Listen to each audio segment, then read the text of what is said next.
Hello, everybody. Welcome back to the Mindfully Gay podcast. I am John, and over there is Jerry. There's Jerry over there, and you can see if you're watching us, we've got two other folks with us. We have guests today, if you're listening. Two guests, in fact, and to my left, directly next to me, we have Landon. Hello. And next to Jerry over there is Kevin. Hello. And these two gentlemen actually are the creators, founders, and hosts of Morningwood.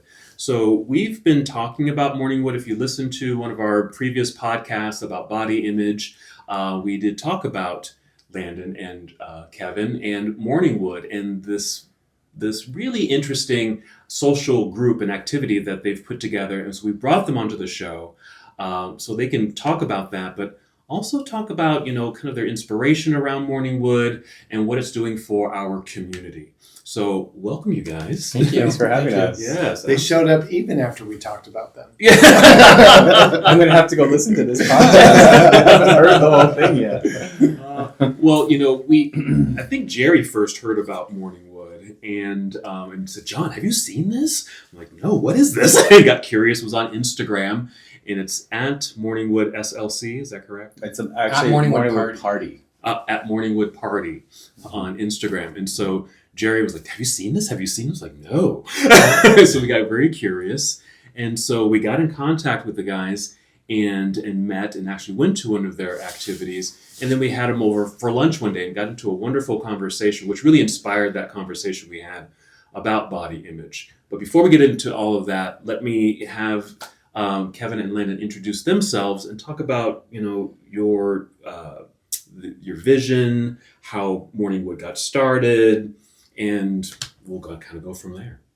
Awesome. Alrighty. Who wants to go first? Kevin's the bishop of his ward, right? Oh, God. Yeah. So Kevin, why don't you start? Okay. Tell us a little bit about yourself. So my name's Kevin. I'm married to my husband now of 3 years. We've been together for 7. We have 4 kids from my previous marriage. And we live here in Salt Lake City, and I don't know, how did Morningwood get started? Well, I'm Kevin's barber. I have a barber shop, Uh-huh. Crown a Salon, and so I'm not only my friends with Kevin, but we're for years now. I'm his barber. So we Barber/therapist. Yes, he's always so fun to talk to. And Kevin brought it up to me one day as I was cutting his hair. He said, "What about this idea?" Mm-hmm. And we kind of brought it up as a joke.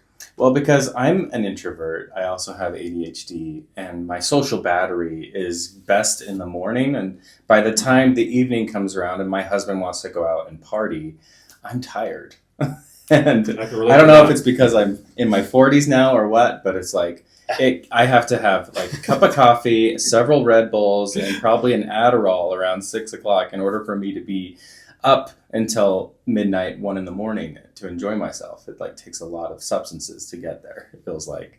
And one time we went to this party, which is where it's a really late night, almost like sex party. Mm-hmm. And I couldn't enjoy myself because I by the time I got there, I was tired. I couldn't enjoy this. It was like this dark space with some red lighting, and it just didn't feel conducive to connection, to where I could connect with my community. So everyone's in this dark room having a good time, and you're curled up in the corner. I'm just like with the blanket and the pillow. Yeah, I'll just take a nap over here. I'm just gonna go outside and enjoy the patio. I don't know. Yeah, more often than not, at any parties we go to, Kevin and I end up in a corner going, "Why?" We're just talking and hanging out and being like, "Wait," everyone else having fun around us, right? Uh-huh.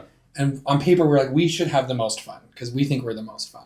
So, and don't get me wrong, I love the nightlife and I appreciate it. I was super impressed with their event, but it just wasn't really my vibe. So the next day, I go to talk to Landon. He's cutting my hair, and I was like, what if we did something similar, but with more of a morning vibe that was really positive and bright and sunny and allowed for connection. Yeah. That was a big piece of it. Something that was a little quieter, but allowed us to talk to each other without competing with loud music, and then have an opportunity to go inside and play if we wanted to. Yeah, what would this look like? So we just, over several haircuts, we kind of discussed it. And it really did feel kind of like a joke, at least to me, right? I mean, even like the name Morningwood, right? It was like a joke. So we thought we talked about this. We thought maybe 20 of our friends were like, oh, we have friends. 20 of them will come and hang out with us in the morning. And after even a private Instagram, it wasn't even like we publicized. And all of a sudden we had 100 guys saying, we want to come to your first thing. And we were like, oh, this is bigger than us. We didn't realize. Wow. It was at my Airbnb in downtown Salt Lake, which is kind of a small house, a small backyard. I think the capacity is maybe 40 men. Oh. I didn't think we'd reach 40, but next thing we know, we have 80 to 100 guys that are RSVPing. And so we had to add a second day. And suddenly it took off. And it was clear that there were other men in our area that wanted this. Mm-hmm. And 5 months later, here we are. Yeah, so it's brand new. It's brand new. It's only been around for 5 months. And we didn't think we'd go this long. Can I just interject something here? I mean, I think the sexual piece is probably what intrigues people, but at least my experience was there was a huge opportunity to socialize without music banging in your ear. It's probably one of the few events I went to where people who didn't know each other were able to kind of walk up and say, hi, I'm Jerry. Yes. Like there was some communication happening and there were options. Of course, this was in the summertime, but I could be outside and socializing, or I could be inside enjoying myself. Yeah, and socializing. It's also crazy to me how much of we have a space for just socializing and pretty PG, and then we have a space that's a lot more sexual, but also how much communication now because of that outside piece happens there, right? And I think that was our goal, was we wanted men to connect of all kinds, all different kinds of men to connect in all of the ways that men can connect. So whether that's, just hanging out, talking, getting to know each other, all the way through this more fun sexual stuff. Because I found that previously it was difficult for me to be with my community and to connect with them and have meaningful conversations at night. Because the environment just doesn't allow for it. Right. It's fun. I still love going. It's still a great time. But I wanted to create a space where I could socialize with my friends and meet new people, meet new guys in the area. And so we wanted, basically how Morningwood is set up is you arrive at the entry and you are given a bag, or you bring a bag of your own, and you put your belongings in there, and you're invited to dress in a caftan or a robe or a Speedo, whatever you're comfortable with. And you enter this space without your cell phone, because cell phones are banned inside Morningwood. Yeah, they have to stay up. And people can enjoy getting into the pool or just lounging on some comfortable furniture, grabbing a mimosa. And so imagine this backyard where all these men are dressed in caftans and robes and whatnot, and they're just drinking their mimosas and talking to each other, and they're kind of forced to because they don't have their cell phone to distract them. And that's everyone's favorite piece. It's everyone's most scary piece at the beginning for them, right? A lot of the guys are like, I hate that piece. And then as they are leaving, they're all like, oh, it was the best having to be disconnected. And I had to talk to people, and people felt willing to talk to me, and it's good. Yeah. When you talk about connection, how would you define connection, especially in our community, and how Morningwood is fulfilling that compared to what's kind of typical in the gay community as far as, connecting, air quotes, at a club or a bar or something at nighttime. So how are you filling that gap, and how would you define community or connection? Well, I think my goal was that you could go to this space and have conversations, meaningful conversations, and connect. And the thing about gay men is we connect in a lot of different ways, whether it's talking, whether it's socially or physically. Sex is a big part of our culture, and so I wanted to just create opportunities to connect in many different forms. And I think that's what we've accomplished with Morningwood. And I think guys who go there, they realize that I think the sex piece of it kind of entices them. It kind of is like, oh, I'm so curious. I want to get there. But then they arrive and they realize it's way more social than than anything else, in my opinion. Yeah. And we have guys that never even breach into like the sexual spaces, and they leave having, I mean, they've told me this, they leave having an amazing time, saying this was so great, and they come back and they really enjoy themselves. And there's times I've never even breached into that space during an event, and I think it's so great. And because what's connecting is, you know, we invite men, so that's kind of our only barrier, I guess. But it's all different ages, all different body types, all different ethnicities and races, and so, you know, we have a community, and we have our gay community, and there's so many. You guys have talked about this on your podcast. There's so many like holes in this community, right? Like this is who I am. This is how I am. And it's okay to bridge that and say like, well, let's all come together and we all have different experiences. Let's talk. We're way more the same than we are different. So it's kind of nice to be able to sit with people from all walks of life and say, let's have a conversation. Yeah. One thing that I experienced, which I thought was really, really key, because I know I was a little nervous and going, just what is this all about, and what's it going to look like and feel like, right?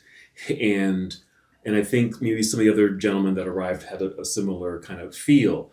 But what you have there, and I think you've got it on a rotating basis, you've got several volunteers. I call them barkers, where they kind of stand in the, kind of the midst of things.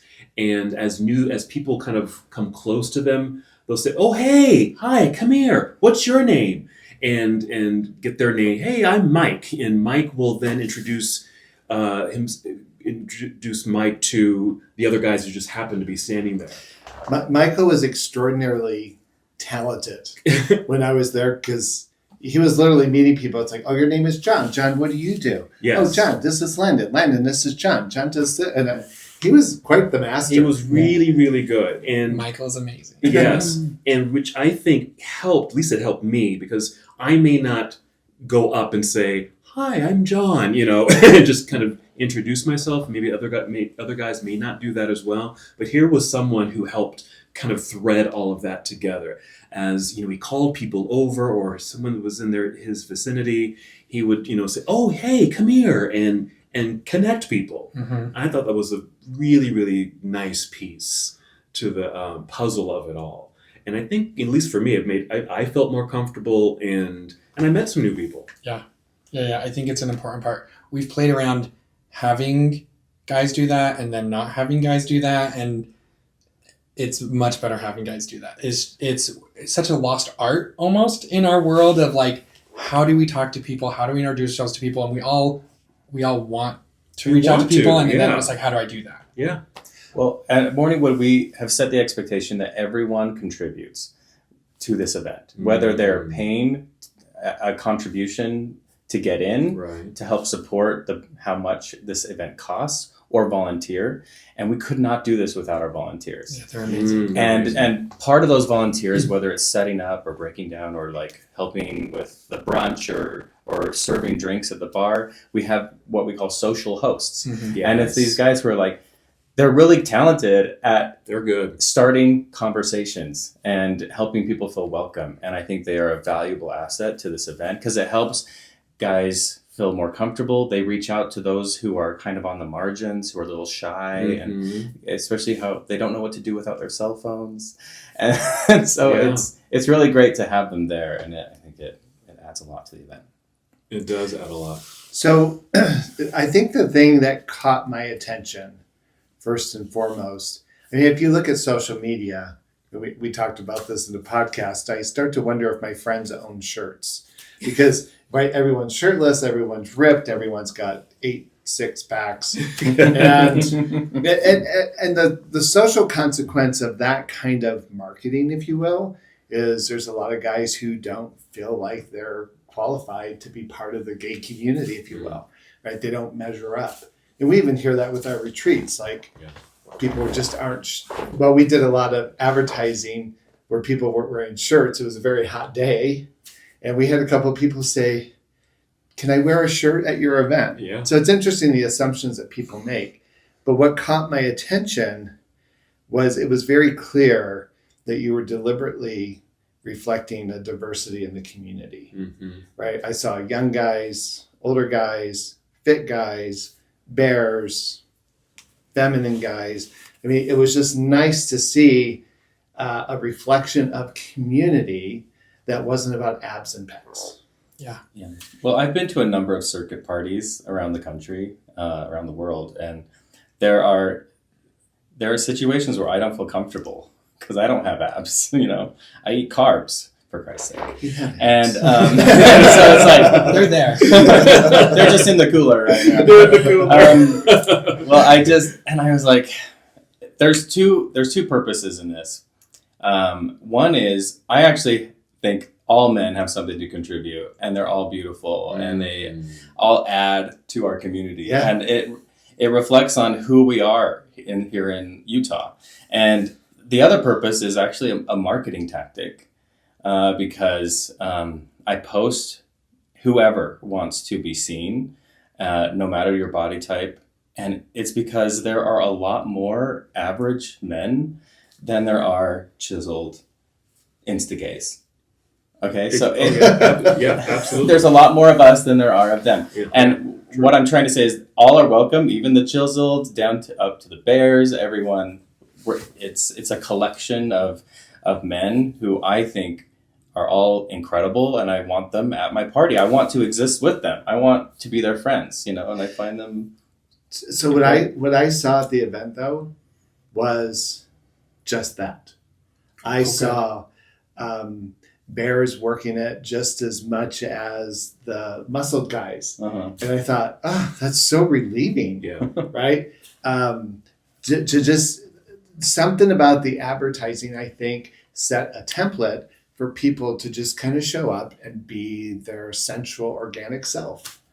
Yeah. I feel like maybe there's more to it than what I've seen on Instagram, but I just think that set a template, and I think that's probably why it's become such a popular event, is anyone who looks at your postings think, oh, this might be a place for me. Right, right. Yeah, I have to agree. When you look at their posts, it's like you said, it's everyday people. It's real people that are being, they're on display there, that are, kind of telling about, talking about themselves.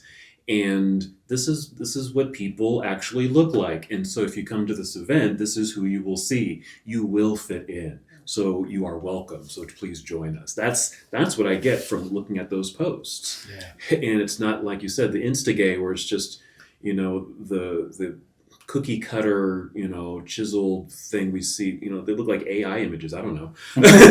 but real people. Well, I think the reason we don't have cell phones in Morningwood is because we don't want people taking pictures. We want people to feel a sense of anonymity, as well as safety and security while they're at the event, to be their true authentic selves. Right. But that creates a challenge for someone like me who is a marketing and communications professional. It's like, how do I market this event if I'm not going to allow photography at the event? Because all these other parties you see around the country, you see the videos of everyone at the club having fun. Right. And I'm like, I don't want to do that because I want the guys here to feel comfortable. And so I thought, what if I just start sharing whoever's following? Like, just offer them an opportunity to be seen. And I want all types of different bodies, ethnicities, ages to be included. In addition, I decided to start a campaign with Morningwood models, which is just everyday regular guys, right, of different body types. So we come to our event, they come to our event, and so I took them out to the Salt Flats, and I dressed them all up in pink speedos and jock straps and robes and stuff. And I really wanted to reflect who we are as a community. And then after I started sharing all of these video clips that people were enjoying, I had all these people reach out and be like, I want to be a Morningwood model. I want to do this, and I want to make all men feel gorgeous, and feel desired. And so I love promoting that body positivity. Well, and I think it's important, right? Like, we have guys, some of our really good friends, right, are these beautiful humans with, I don't think they've ever touched a carb in their life kind of guys, right? And they're amazing and wonderful, and they come to our events. Yeah. And the point is to have them be there and be comfortable, and me and my husband with our dad bods come and be comfortable, and have our friend who's a bear come and be comfortable, and also just be like, there's nothing wrong. All these other events seem so segregated. There's, a whole bear event. There's a whole the circuit party gay event, and they're so segregated, and we were trying to break through that. Mm-hmm. Is there a demographic that you feel like has been slow to respond? Ooh. I mean, the hardest part of getting someone comfortable to be seen is an older demographic, but they're there. They come to our parties. Mm-hmm. They just don't, right? As far as like our models go, as far as guys who are like, hey, I want to be featured. The hardest, if you're talking about who wants to be featured, the hardest demographic is older guys, who I just think are all so sexy. So if you're older, please come and model for me. Yeah. But like you said, they are showing up at the events. And they come into our events, yes. And there's also, lots of things to take into account. The world was different, and they still probably carry some of that with them from when they were 20 and 30, right? Yeah. As far as who's slower coming to our events, not really. I mean, our average and our median age is 37. And we probably have guys, like our biggest age span is 33 to about 53. And it's really like the guys in their 20s, but it's okay. I think guys in 20s have a lot more spaces already. Yeah. But they're still there too. A lot of guys in their 20s are also there. So I'll tell you the other, and I'm just saying this for our listeners, is I think, right, the appeal is I think one of the appeals is kind of the sex positive environment. But one of the reasons, again, I think this gets promoted in the advertisement, and I saw it at the event that I went to, is, and one reason I said, John, we need to talk to them, because we're kind of like body, mind, spirit. That's kind of where we focus our retreat. In fact, we even are very intentional about, let's put sexuality, flirting, cruising on the shelf. We use the analogy of Elf on the Shelf. Okay. We know it's there, but let's give priority to like health and spirituality and emotionality kind of stuff.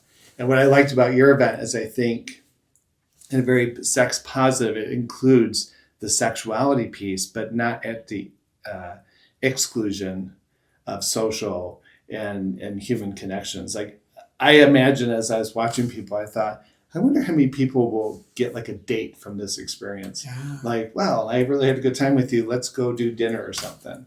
And because I can tell you as a therapist, a lot of people feel very isolated. They don't know where to find reliable dates. And I think when you meet at a club, it's hard to have an in-depth conversation or even get to know someone. But at the event that I went to, I mean, I met several people that I didn't know and felt kind of like this connection and this friendliness that I could see going beyond the event. Yeah, so I think we have got some like twofold answer here, which one is we do have, because guys don't have their cell phones, we do have like pens and papers throughout of like, so you can write your information down and give it to someone if you connect,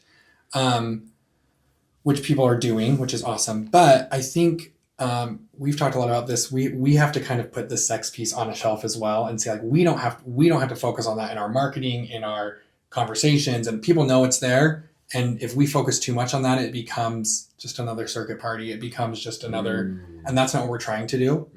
And it actually, this last weekend at the bar, I finally saw kind of what you're talking about, where Kevin and I went out, and a bunch of our friends, our husbands, and all of a sudden we looked around at one point, and one of our friends commented, they're like, look at this Morningwood crew. And everyone around us were people that had been at a Morningwood, and they were all just talking and getting along and making actual connections. And that wouldn't have happened if we were just at a bar, at a club, right? And this last Morningwood we were ending, and a whole bunch of guys were like, hey, we're going to brunch. Who's coming with us? Hey, we have brunch plans. Do you want to come? Right. And they were taking guys with them to say, let's go and continue a conversation. It wasn't the 2 a.m. after a club, hey, come back to my place. It was, let's go have brunch. Yeah. That's a different vibe. It's really cool to watch. it's taken us 5 months to get there, but that was our goal, I think, from the beginning. Yeah. Actually, I think that's an excellent trajectory. Yeah.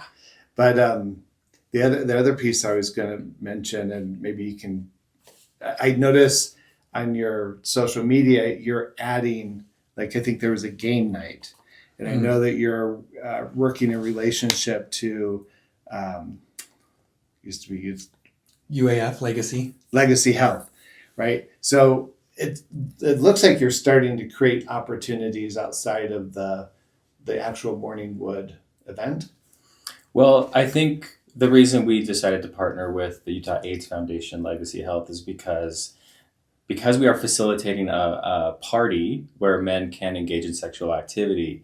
We need to do this responsibly, and we need to encourage people to get tested regularly, to know their status, to communicate and be honest about their status, and to encourage sex positivity as well as sexual health, so that we can all play safely without spreading, diseases. And so it's important that we put an emphasis on that and educate men about medications, PrEP, Doxy, and encourage not just sex positivity and body positivity, but encourage making good decisions about your health.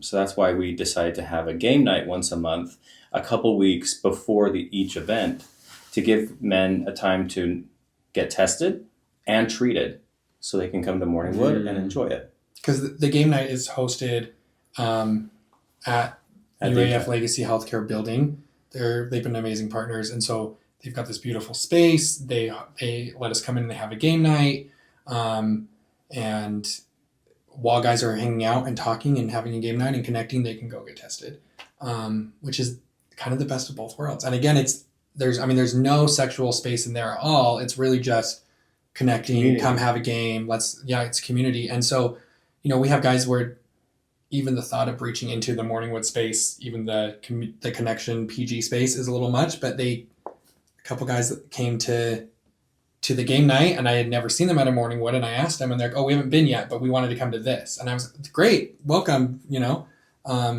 So we've done that. We also have, our goal is to continue this outward and have retreats and have coffee meetups and we really are trying to get our community to just connect and talk and get back to what is it like to be in person with each other. Yes.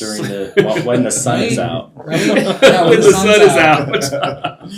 Well, but you also brought up a mind, this is Mindfully Gay, and you're talking about wellness many times. And so there is a wellness piece to Morningwood, believe it or not. Oh, yeah. And we haven't really set the stage of what it's like inside. So I would say in a typical sex party, it's dark, it's sweaty, it's loud, and it's overstimulating. And as someone who has ADHD, in those environments, I'm overstimulated, I'm overwhelmed, like my senses are going crazy. And so when you walk into the house at Morningwood, what you'll find are massage tables. You'll find beds with clean sheets. You'll be hearing spa music. And so the environment is really calming, which allows someone like me to be a little bit more focused on connecting with others and feeling relaxed and at ease. Yes, yeah. And I'll just add to that, just from being a participant. Yeah, just this nice open area. They have massage tables, couches and chairs so people can continue to socialize inside as well. And then a whole buffet, so you can just, kind of stand around in the kitchen and nibble and talk and continue that socialization. And yes, there's the bedrooms that people can go to so I think the thought process in all that you're doing is so carefully constructed. It feels like, and I see that, having gone to some of the events, that so much thoughtfulness has been put into this whole idea with this, I think that foundation of connecting, reconnecting, and learning how to reconnect. Yes. I think COVID did a number on a lot of us, and so learning and relearning how to socialize again. Yes, let's put the phones away. Let's be face to face. Let's be in person. Let's reconnect. And here are multiple ways that you can do that in this nice, safe, comfortable, inviting situation. Another piece that I noticed too, kind of compared it to, like a sex club or something where it's loud, dark, anonymous, sweaty, all that kind of stuff. I think one of the things that you have as people check in, they have wristbands. Can you talk about that and what that's for? Yeah, we didn't have these at our first event, and we asked for feedback from all the guys, and they were like, talking, what they said was talking about when they crossed into a sexual space, talking about what I want, because we are very focused on consent. So it's one thing to say, hey, I want to have fun with you, right?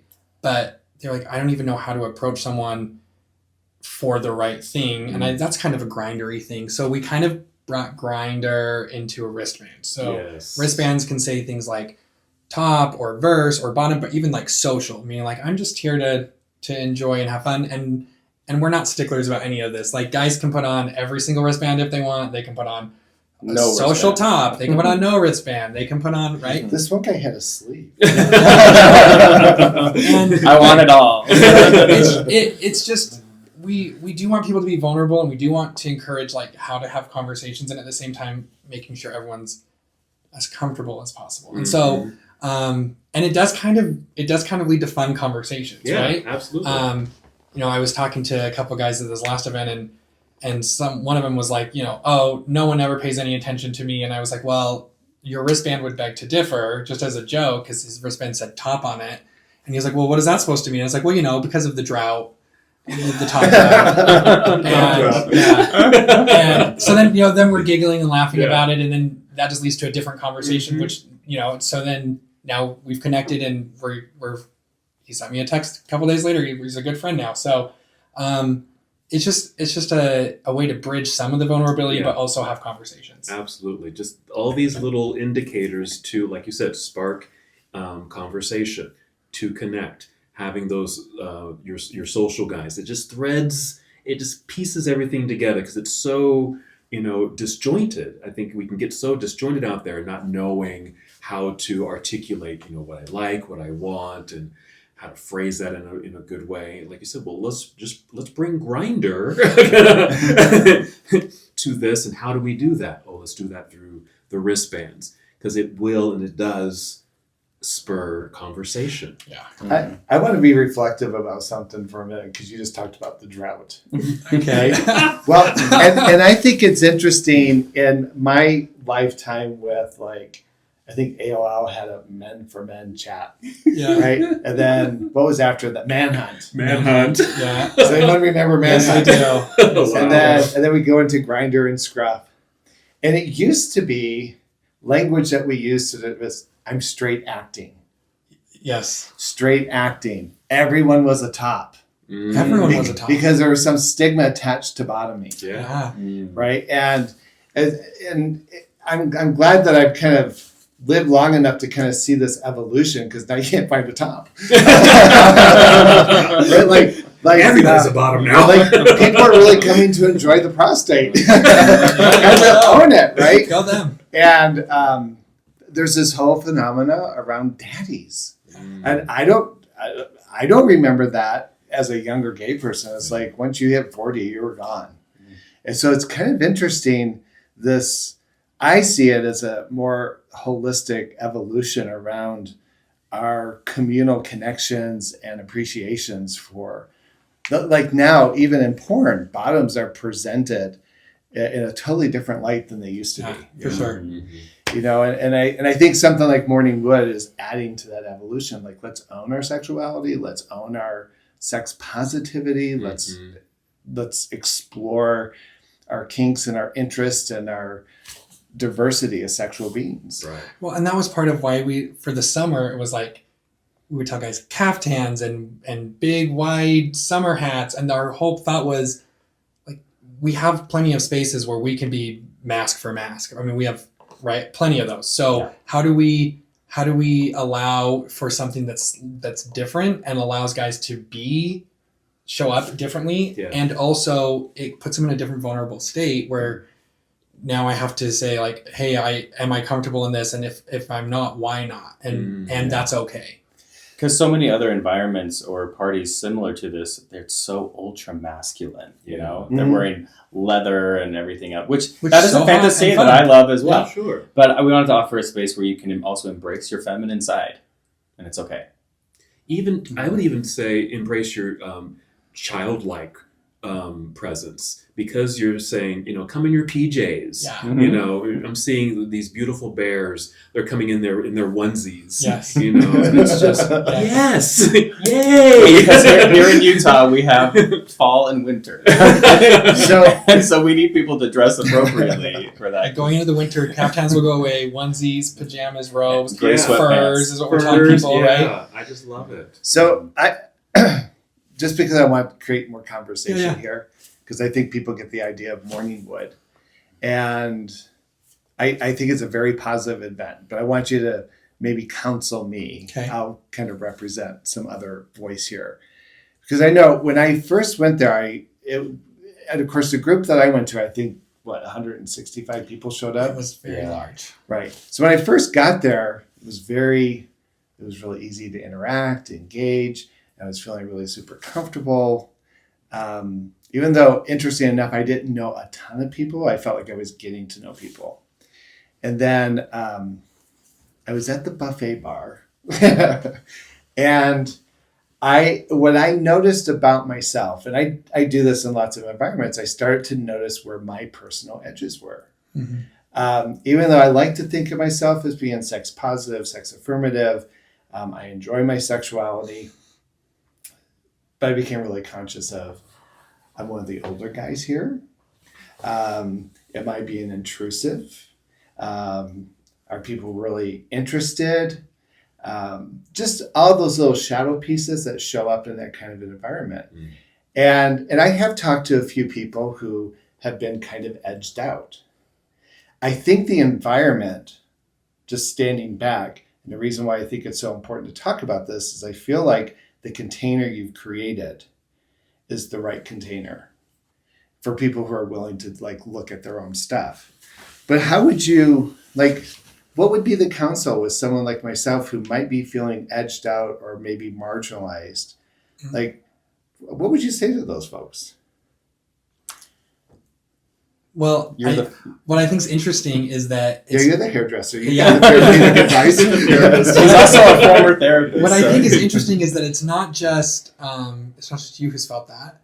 I felt that, and my husband and I had this conversation about the last morning when he felt that and was like, I don't know what was different, and I didn't love this, and he was telling me all of his insecurities that came up, which haven't come up before. So one is everyone is going to feel these things, right? That's our human experience. And the important thing is what you're doing is to look at it and say, well, what are these things and why am I feeling this way? But what I tell guys a lot of the time and what I do myself is when I'm feeling that way, that's what I love, that we have this social space, because I've removed myself into that space and kind of reset and said, okay, well, what am I really here for? I'm not going to Morningwood, and I tell guys not to come to Morningwood for a sex party, right? The goal is come and find connection in all these different ways. So if that means coming back into that social space and saying, hey, I'm going to sit here for a while and find someone to talk to and just build a connection, that's where I would start. But also, I mean, I love that. I would just say, come talk to me, come talk to Kevin, we want to sit with people where they're at and hear, hey, here's why I'm feeling this way. And I don't think it's my job to fix it, but at least hold space for it and say, hey, I understand what's happening. And I can see that point of view. And I think just holding space allows guys to go, I guess I am okay. Because for the most part, guys are okay and in our space. And I think that's why I like that if I was just at a sex party, a circuit party, if I start feeling those edges, there's nothing for me to do about it but leave, right? And I feel like we've tried to create a space where there is something to do about it, which is come to this other space, come listen to, we had John playing music, come listen to John's music, come out and talk to our bartenders, come and sit with, this last event, I was sitting out on a swing chair with like 4 other chairs around me. Come sit and we'll just chat and have a good time, until we can reset enough to, hey, are you okay? Great. Let's try and explore what we need to explore now. Mm-hmm. That's what I would Well, tell people. Because other parties that are focused only on sex is you walk in and you're expected to perform, like you're expected to participate. But with our party, it's like you have options. Mm-hmm. It's a pick your own adventure type of party, and anyone who wants to can cover their entire body with sweatpants and a hoodie. You know, it's really comfortable, and but I can't tell you. I run the Instagram, and I can't tell you how many times guys reach out to me and say, "I just don't know that my body will be accepted. I'm feeling insecure." And things like that. And to be honest, I'm not a therapist. I don't know that I have great advice other than to invite them to do the work, you know, reach out to a friend, seek out a therapist, talk about these things, be vulnerable, then also talk to us. I mean, if we're at the Morningwood party, let's have a conversation. Let's talk about it, because we've all felt it. We've at some level, at some point or time in our lives. These insecurities come up, and especially in an environment like this where everyone brings their own psychology. Mm-hmm. It comes up in all of us. Yeah. Well, I wonder, I hear you guys putting a lot of responsibility on yourselves, right? Come to us. I've seen you guys at the party. You're busy. We're busy. What would your counsel be? What would your counsel be to the participants? I mean, I think I get this when I look at the advertisement. I think, if I show up, I have this responsibility to have my own fun, but I also show up with some kind of expectation to be available, like to talk, to visit, to not just connect with those who are familiar, Yeah. but to be open to connecting with others. How can you talk about that a little bit? Like, how do you prep people or coach them, if you will, about how to show up or what expectations might be for all participants, not just those who might be edged out, but, you know, there's some guys there who looked very comfortable in those situations. What would your counsel be to them? Or what would your guidance or hope be for them? So I have a lot of social anxiety, which I think all of our Morningwood guys would have a hard time even understanding that. But I looked at Kevin as we were going into our first event, and I said, "Hey, I can be on for 4 hours." So I would tell guys kind of the same thing, like, come prepared to be on, and what that means is open to whatever can happen, open to being outside of our comfort zone of talking to someone we don't know, open to just sitting in our space and feeling the vibe and joining. A lot of what people struggle with is joining, right? And so it's one thing, you're right, it is one thing to say, hey, we have responsibility, yes, but everyone has their own responsibility to come for 4 hours and say, hey, I'm going to be all in for 4 hours. And what that means is not I'm going to be all in and have all the sex. It means I'm going to be open to whatever presents itself. Because we do like some of that mystery. Some guys are like, I want to hear every detail of what's going to happen inside Morningwood. Kevin and I are not willing to talk about that because we don't know. Every event has been different than the last event. And I can't even explain why it's been different. It's just the guys who show up, the vibe that it is, it's always different. So come being open to the difference. Come being open to whatever is going to happen. I would say, I would actually push the question back at you two, because this is the Mindfully Gay podcast. Yes. You two talk about this all the time. I actually reached out to you because I had so many guys coming to me and I didn't know how to answer their questions or to help them feel comfortable.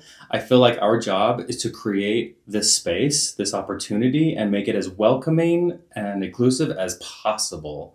And we put in so many hours and care trying to do that. But at the end of the day, I cannot promise that you are going to have this amazing, life-altering sexual experience at the party, or that you're going to connect with 25 new friends. Like, I can't guarantee that. You know, there has to be a responsibility placed on each individual to get out of their comfort zone, to break down those barriers and be brave. Just get out there and do that. I would actually ask you two, like, now that you've been there, is there anything we can do to make it more inclusive, to make it men feel more welcomed and free to be themselves? What I like that it sounds like it's evolving into this, is offering other situations and social events that are kind of these offshoots of Morningwood, like the game night or, a coffee clatch or something like that, where they can come and experience community and without that fear or anxiety around, there's sex and we'll have to, perform and participate in that. But here's something else that, I can step into. So I like that that's where it's going.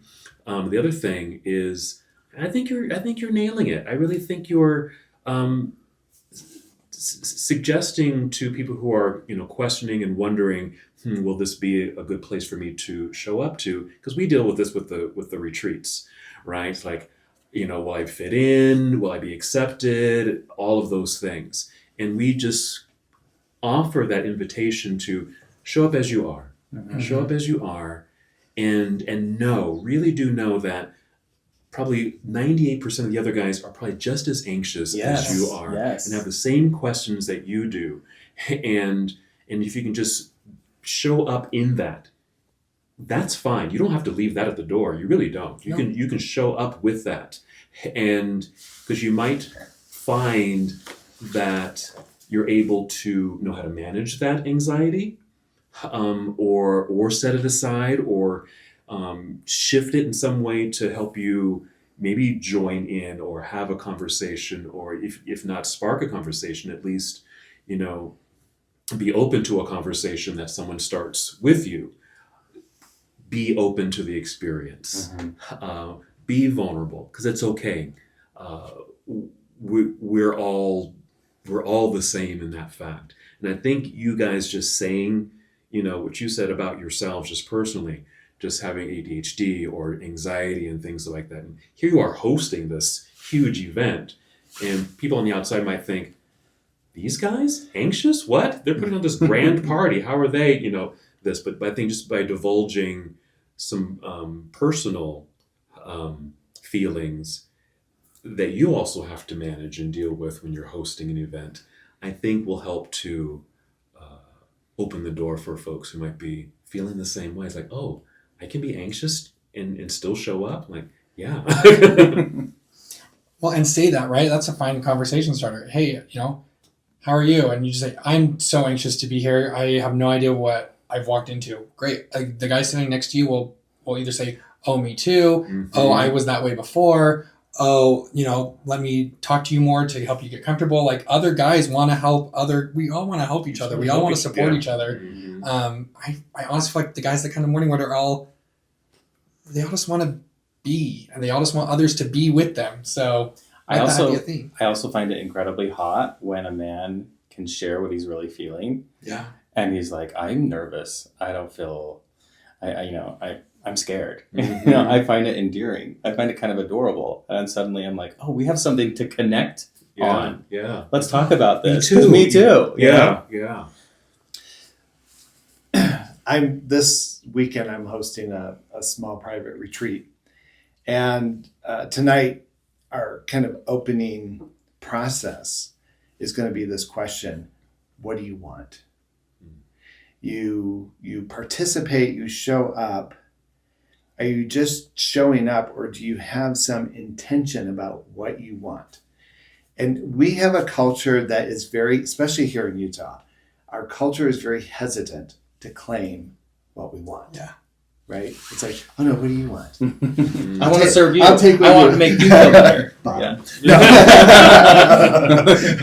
Right? Depends on the day. But the question is, what do you want? Mm. And what I hear in my office and what we hear through Mindfully Gay is that people are really hungry to be part of something, that they are looking for community. They're looking for connection. I think in that comes some source of validation. And I would argue I've had some very beautiful men show up in my office and in the different processes that I do. And I can promise you that those pretty boys have just as many insecurities as everyone else. Mm-hmm. And so I think for me, maybe the premise that I would build is I'd be really curious about why people are showing up. What do you want? This event means what to you? Mm. Whether that's just sex or a connection or a community, what do you want? And then I'm going to have to, just like I said, I was edged out. I also was very deliberate in my mind that I needed to be conscious of that and to radically step into something different. Yeah. I can't conveniently just adjust. Nope. I'm going to have to radically, revolutionarily move into a different space and try something different. Mm. And so that means I'm going to go shake your hand and introduce yourself and just take the opportunity to see if there's a connection, right? To see if there's a source of and what was really interesting to me, I didn't go there. I didn't wear like a Mindfully Gay t-shirt or anything, but people very quickly recognized us from the podcast and from our social media presence. And what encouraged me, I think you and I even talked about this, was, wow, a lot of those guys seem to be listening to us. A lot of these guys seem to be conscious that we're out there. And what I guess what I'm saying is, I recognize that I had more in common with people than I thought. Yes. And frequently we silo ourselves because we think we're unique and who will accept us. Yeah. Mm-hmm. And so what I learned by taking some of that radical step forward was, wow, there are people who share very common things. There are guys who work out in the same way that I work out. For sure. There are guys who are interested in spirituality. Mm-hmm. There are guys who are looking for retreats. There are guys who have kids. I didn't know you had kids. Mm-hmm. I have a daughter. And that was the refreshing part. Yeah. So I think, I don't know how you do this, but if I were talking to people individually and they were showing up, I would just like, what are you looking for? Like, what's bringing you to this event? When you go home from this event, how do you want to be feeling? Yeah. I think what you can do, just taking what you said there, Jerry, if people, I'm sure people are asking, so what happens at Morningwood, right? And you're like, oh gosh, do I have to go into a whole, description of what this is? And I know that's tiring. You don't want to have to do that because each time it's going to be different. I mean, you certainly have a framework of what it is. And mystery is sexy and fun. That's part of it. Absolutely. And so maybe just flip the question. If they're asking, so what happens at the party, you can flip it and say, what would you like to be? Oh, that's a great idea. What do you want to have happen? That's a great idea. What are you looking for? What are you looking for? Yeah. And so that puts it back onto them, knowing that you've created a space that has these, this variety of opportunities, the choose your own adventure. And if they say, well, I just want to, meet some guys. And then you can probably highlight, oh, we have a wonderful patio space. The guys, sit around and they're, drinking and talking, listening to music and couches and nice chairs. And yeah, there's something for you there.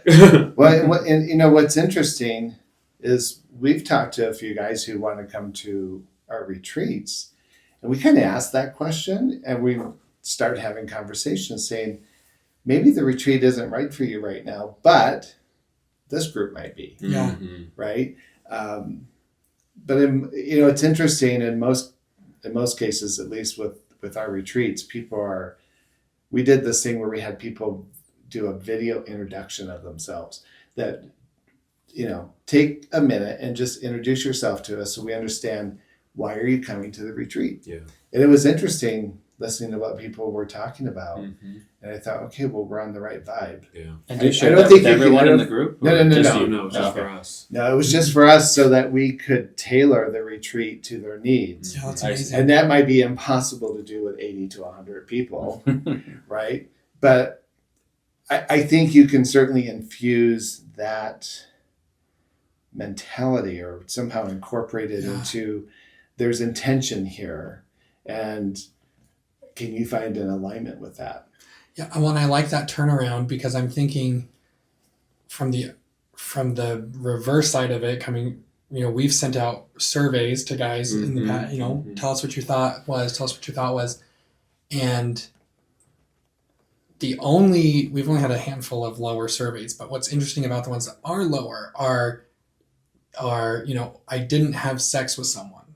I didn't walk away with three, you mean specific. I didn't walk away with 3 or more phone numbers. And those are things Kevin and I can do nothing about those things. So it's good to maybe start where you're coming from and say, yes, and what is your intention before you get here? Because if that's what your intention was after you left, of course you're disappointed. And in a way that, in our world that it should be this way, where consent is a thing and I can't tell you who's going to be there. I can't force someone to have sex with you or give you a phone number right. So giving guys the opportunity beforehand to say what's their intention kind of alleviates a lot of that. Yeah. That'd be a great idea. Yeah. You could probably put that on you because you have your little handbook, some questions, FAQs, that might be just a little blurb you can kind of drop in there. Like, what would you like to get out of this experience? So that people can kind of get into their mindset of, why am I going? And what do I want? Idea. What do I need? Yeah. Yeah. Because I think people come in with expectations. And when we do that and the expectations aren't met, right, we can feel disappointed. Yeah. They're putting their responsibility on you. It's like, are you going to serve me this? Because this is what I want. And their criticism has nothing to do with the way the event is set up or organized. Right. It's all about, I didn't get enough attention, so the party wasn't good enough. And I was like, I don't know how to help you. Well, and I think you got to take yourself out of the equation of other people's satisfaction. Yeah. Mm-hmm. And my comment isn't about what's wrong. Mm-hmm. There's a part of me, and I think this is what motivates us with Mindfully Gay, is we're trying to shift a cultural narrative. Yeah.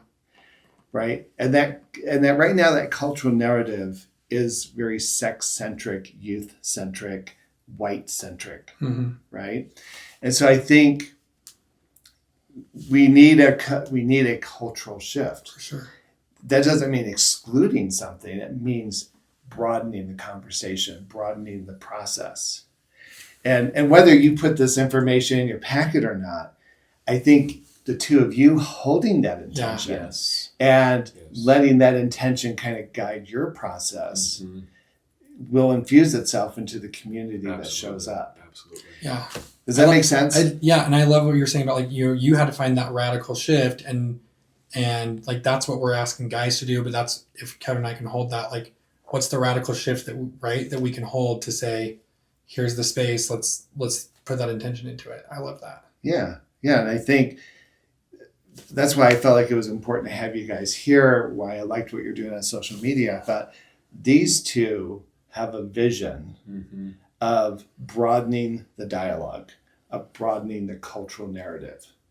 And that's whatever happens at the parties, right, is a product of that. But I think we need to give voice to more processes in our community. And frankly, we have a lot of organizations in this valley and in this country that is focused on how to raise money, is focused on stereotypes, is focused on very narrow. I'm getting ready to do some consulting for some organizations.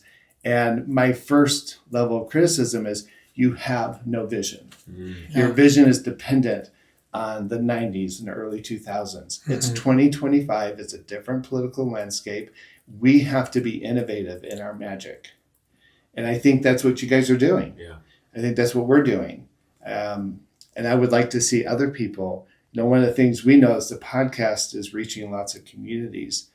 And we have our approach, but we're hoping that other communities are taking this vision and creating their own.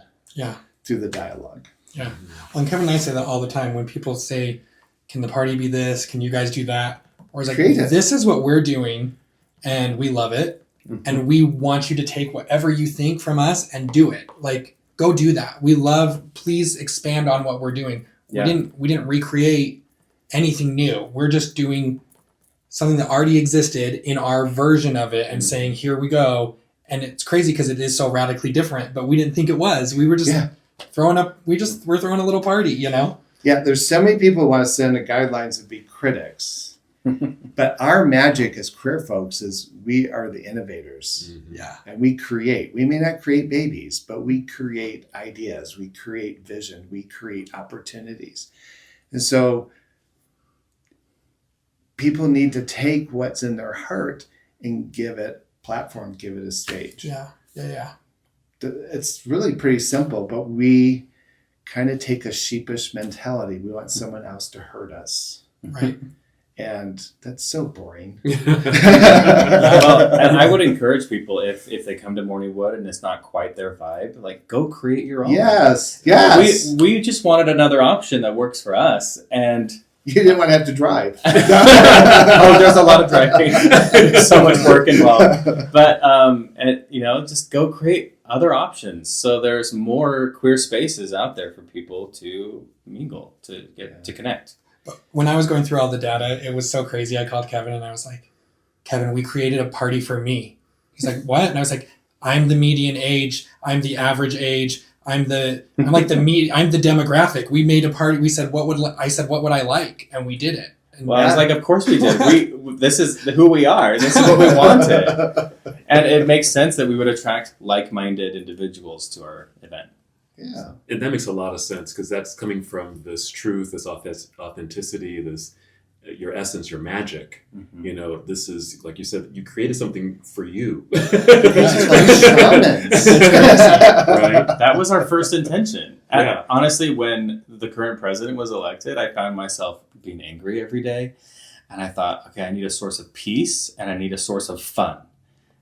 I started bird watching, which made me age, I don't know, like 20 years. But I love it. And then I'm like, and then Morning Wood was born. It was like, I need some fun with my community during a time of day where I can have fun. Yes. He woke up one morning and said, this is it. Well, and as a 43-year-old man, I still wake up hard as a rock. And so my body was obviously telling me something. Like, it was a vision. This is the vision, Jamie. Inspired. The magic. And today we have a party. I love it. Well, I'm glad that you guys are here. We're John and I are always interested in getting other voices into this process because we want these conversations. Yes. And you see how well scripted we are. Well, and Kevin and I share your guys' podcast with our guys when they come to us with things that we are like, that is not our space. I mean, there's a lot of space, like you said, there's a lot of spaces in the community. Yeah. And a lot of the times when guys come to us with stuff outside of Morning Wood, but through Morning Wood, that's not our space. So we're like, the Mindfully Gay podcast sounds like your space because you have some questions, or here's some gay therapists. You have some questions that are beyond what we're doing. Yes. Yeah, I would rather point men in your direction than to have to solve their problems. I'm not a professional in that. And we love some of some of your podcast episodes are like right on what they're saying. Exactly. Like, listen to this one. Yeah. Here you go. Point them to this podcast. It's great. So I thank you for creating this resource in our community. Well, I'm glad you guys are here. I'm glad you're doing what you're doing. Yes. I'm looking forward to the November event, which is right after my birthday. Cool. We'll have to bring a cake. There we go. And we brought a cake to my husband's birthday party at a Morning Wood event, and he got so many spankings. He loved it. Tell us again how people can find you. You can go to Morning Wood Party on Instagram. And we're in the process of creating a website, so that is coming soon. That will be launched in November, and it might be Morning Wood Party. We'll find out. We're still trying to figure out the URL, but it's happening. So first, look for us on Instagram, Morning Wood Party. Very good, very good. Well, I think that's the end of our hour. Thank you so much, guys, for being a part of this. I love this collaboration. I love this journey that we are all on to bring our community together. And we want you to do the same with Mindfully Gay. Go to our website, mindfullygay.com. Follow us on Instagram. We're mindfully_gay. We're on TikTok. Yes. People love us on TikTok. It's we're like new and excited about it. We're on TikTok. We're not even on TikTok yet. We have some fun free social events so that we can continue that conversation. Another opportunity for people to get together, meet, socialize, etc., to connect, and to continue listening to the podcast. You can find us on Spotify, Apple Podcasts. You can also watch us on YouTube, so watch us there. Anything else, Jerry, we need to tell our wonderful listener out there? No, I need to go to the bathroom, though. So we better wrap this up. So thank you so much for joining us. We'll see you next time on the Mindfully Gay podcast. Thank you for tuning into this episode of the Mindfully Gay podcast. If you enjoyed our conversation today, please remember to hit that like button and subscribe to our channel. This way you won't miss out on any of our upcoming episodes where we continue to explore fascinating topics and share meaningful stories. Your support means the world to us. See you in the next episode.